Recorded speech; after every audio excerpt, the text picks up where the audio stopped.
Welcome to கலாஸ் கரி world. நாம் இன்றைக்கி இந்த பப்பாளி வச்சு கேசரி தான் பண்ண போகிறோம்.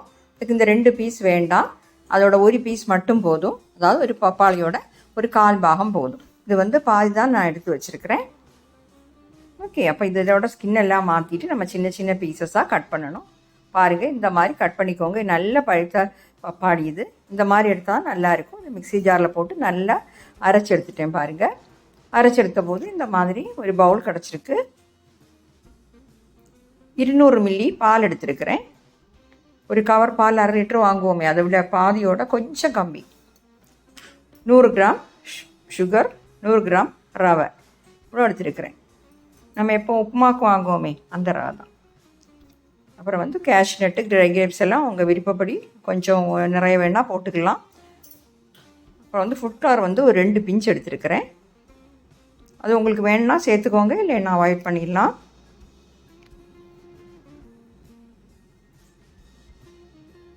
இப்போ அதுக்காக நான் ஒரு கடாய் சூடு பண்ண வச்சுருக்கிறேன். நெய் சேர்த்துடலாம்.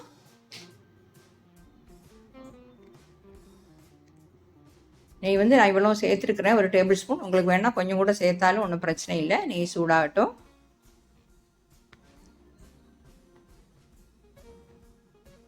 அதில் நாம் இப்போ கேஷ்நட்டை நான் 2ஆக உடச்சி வச்சுருக்கிறேன். அதை சேர்த்துடலாம்.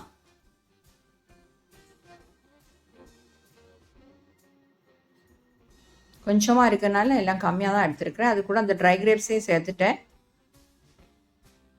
முந்திரி, திராட்சை 2ஐயும் சேர்த்து நாம் கொஞ்சம் வறுத்து எடுத்துடலாம். கருகிராமல் ஃப்ளேம் கம்மி பண்ணி வச்சு வறுத்து எடுத்துருங்க. பாருங்கள், இந்த மாதிரி ஆகும்போது நெய்லேருந்து மாற்றிடலாம். திராட்சை உப்பி வரும், அதுதான் கரெக்டான பருவம்.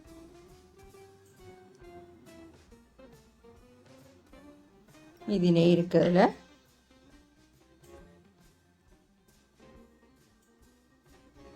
இந்த நெய்லேயே நம்ம எடுத்து வச்சுக்கூட ரவையை போட்டு வறுத்துடலாம். ஃப்ளைம் கம்மி பண்ணி வச்சுக்கோங்க. வறுத்த ரவையில் ஆனாலும் நீங்கள் கொஞ்சம் வறுத்து எடுத்துக்கிட்டிங்கன்னா இன்னும் கொஞ்சம் டேஸ்ட்டாக இருக்கும்.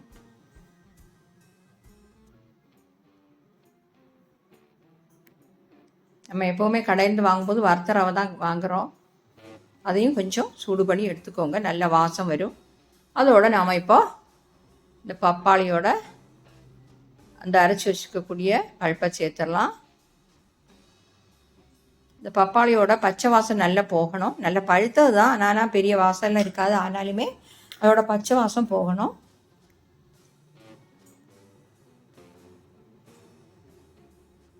போகும்படியே இந்த மாதிரி கிளறிக்கோங்க.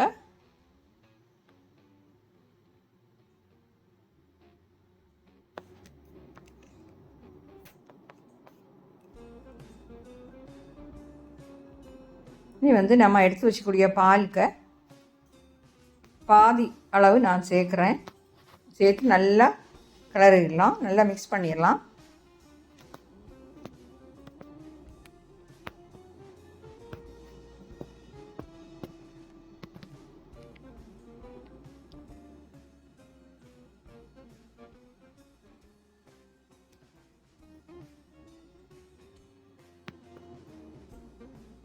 ஃப்ளேம் கம்மி பண்ணி வச்சுட்டு நல்லா மிக்ஸ் பண்ணிக்கோங்க. இந்த ரவையோட இந்த கெட்டியாக இருக்கக்கூடாது. இந்த கெட்டியாக வந்துன்னா நீங்கள் இந்த ஸ்பூன் வச்சு ப்ரெஸ் பண்ணி விட்டுக்கோங்க. மீதி இந்த பாலையும் நான் சேர்த்துட்டேன். எல்லாத்தையுமா சேர்த்து நல்லா கிளறிடலாம்.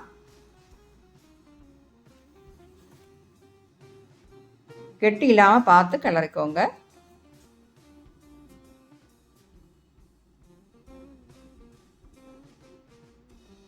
ஈஸியாக பண்ணிடலாம். நம்ம வீட்டில் இருக்கக்கூடிய பொருட்களை வச்சே பண்ணிடலாம்.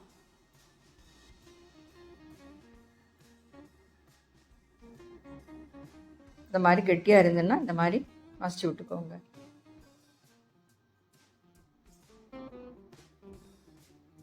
மீடியத்துக்கு லோக்கு இடையில ஃப்ளைம் வச்சுக்கோங்க.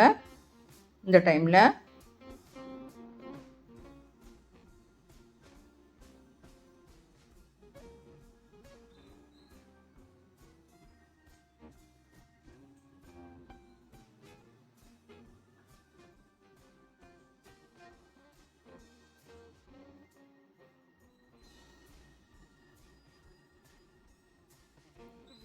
பாருங்கள், நல்லா இந்த பாலெல்லாம் வற்றி திரண்டு வந்திருக்கு. இதோட இப்போது நம்ம சர்க்கரையை சேர்த்துடலாம்.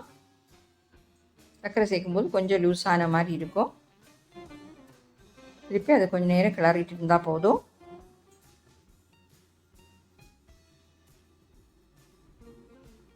இன்னும் கொஞ்சம் நெய் சேர்க்குறேன். நெய் வேணால் நீங்கள் இன்னும் கொஞ்சம் சேர்த்துக்கலாம், ஒன்றும் பிரச்சனை, நல்லா தான் இருக்கும்.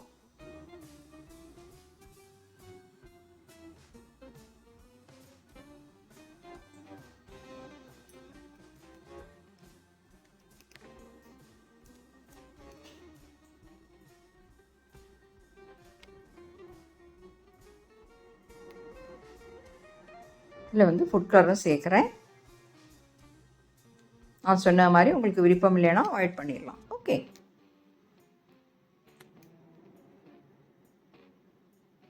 நம்ம கைவிடாமல் கிளறிக்கிட்டே இருக்கணும். சீக்கிரமாக வேலை முடிஞ்சிடும். இது வந்து சீக்கிரமாக பண்ணிடலாம். சாதாரணமாகவே கேசரி சீக்கிரமாக பண்ணிடலாம். இது வந்து கொஞ்சம் வித்தியாசமாக நம்ம பப்பாயா வச்சு பண்ணுறோம்.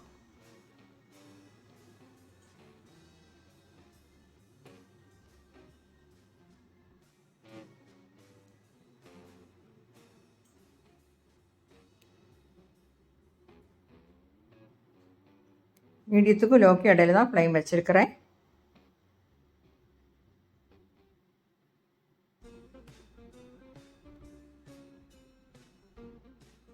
இப்போ இது வந்து கொதிக்குது பாருங்கள். கொதித்து நல்லா கெட்டியாகி இந்த பேன்லேருந்து இப்படி விட்டு வரும். பார்த்தீங்களா? இந்த மாதிரி தான் இருக்கணும். இந்த மாதிரி இருக்கும்போதே நம்ம ஃப்ளைம் ஆஃப் பண்ணிடலாம். அதுக்கப்புறம் நம்ம வறுத்து வச்சுக்கக்கூடிய கேஷ்நட்டு, ட்ரை கிரேப்ஸையும் சேர்த்துடலாம். பாருங்கள், கரெக்டாக கிடச்சிருக்கு பப்பாயா கேசரி.